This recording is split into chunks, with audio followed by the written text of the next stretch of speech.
are you? Good, you? Good, good. Thanks for asking. Okay, so today we're going to go over our third long-term goal. But before we start on that, I just want to review a little bit of what we talked about in our last two sessions.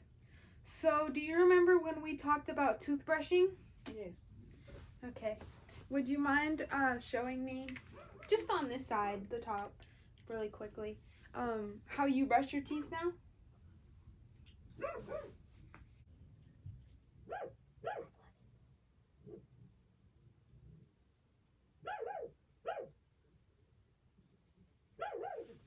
Good. Good. That was really good. Do you remember when we talked about flossing? Yes. How often do you floss? Twice a day. How about brushing? How often do you brush? Also the same. Twice a day? Okay, Yes. that's really good. I'm glad that you incorporated that into your routine. Okay, so we also talked about a little bit about plaque. Do you remember what plaque was? Yes. Bacteria. Yes, good job. It's bacteria. Okay. And so your first long-term goal was for plaque, and we tried to reduce by 1 point at each visit. And so what I see from here, last time it was a 2.4, and now it's a 1.3, which is really good. And we also talked about your bleeding score to reduce or maintain periodontal disease. And before it was 45, and right now it's 36%, so that's really good. And it's not quite lowered by 20%. So we're going to modify that, and we're going to just say that we want you to lower it by 10% each visit, because it seems like an easier goal. Do you feel like 10 is good? Yes. Okay. It's okay. So that's what we're going to do from now on. Okay. And do you have any questions about brushing or flossing before we move on? No. No? I'm fine now. Okay. That sounds good. Okay, so for today's visit, we're focusing on caries. Okay, and a caries lesion, have you ever heard of that? Usually people call it cavity. Have you heard of cavities? Oh, yes. Yeah. Okay, so we're just going to kind of go into detail about that, okay? So those are a few pictures if you want to look at them throughout the presentation. It's totally fine. Okay, so first we're going to go into detail about what are caries. Okay, so caries are also known as cavities, right? Most commonly. And these are basically just areas of permanent damage in the teeth that develop into small holes due to decay. And like you see, it's easier to tell on the top one on the left. Do you see the hole on the top towards the gum line? It's kind of black. Yeah. So that's permanent tooth decay. And you can't get that back. And so how does a carious lesion form? Okay, so a carious lesion forms when there's acid that erodes the enamel, which is basically just the top portion of the tooth. This acid demineralizes the teeth, okay? And that's what causes the decay. So the next question would be, what causes it? And usually it's very similar to plaque, because when you eat those sugary foods, they start to build up, and like we said before, there's a bunch of bacteria, not only bacteria but also the acid. And if you, for example, have a sip of a drink, let's say it's a Dr. Pepper, you said that you liked, right? Yes. Okay, so let's say you have a sip of Dr. Pepper. Now that you have the sip of Dr. Pepper, all the sugar in your mouth turns into acid, and it'll just have an acid attack in your mouth for about 20 minutes. And then let's say that you have some chocolate. Then you've just added to that, and it'll be 40 to 45 minutes of acid in your mouth. And what that does is just, it chemically wears away your enamel. Okay, and we don't want that.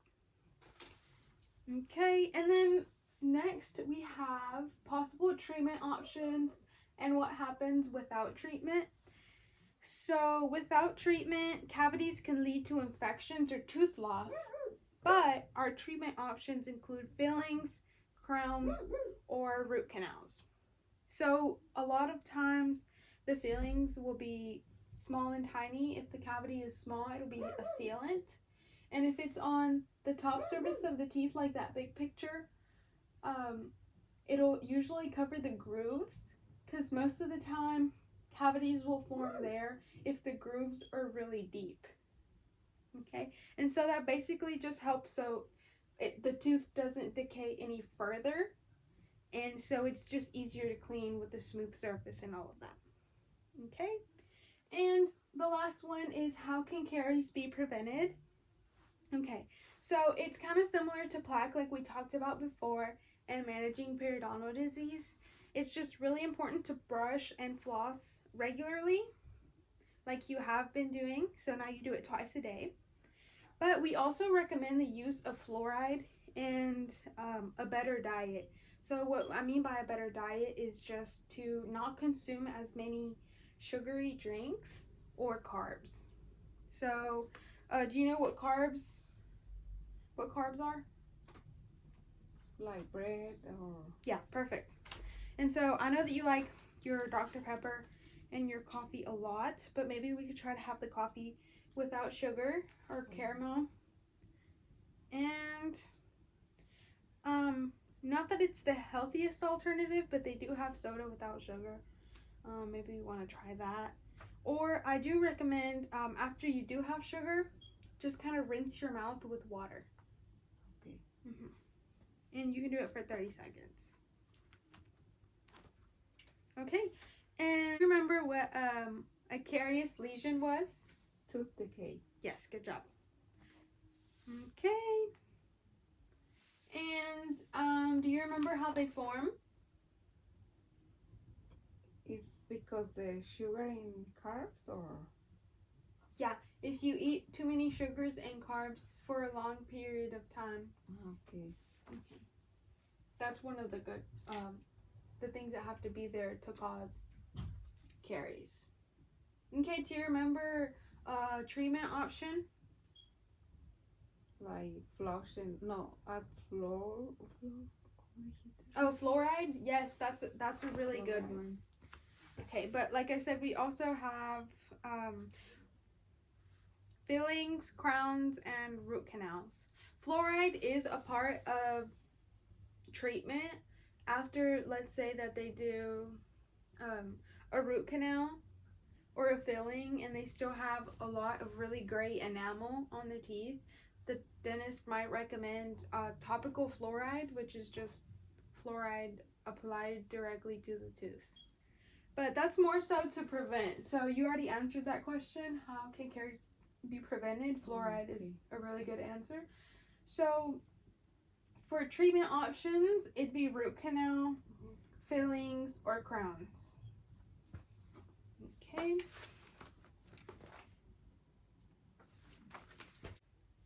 Okay, so do you have any questions? No. No? No. Okay. Fine. Well, I think that's it. Have a good day. You too. Okay. I just want to let you know that we're a team. Yes.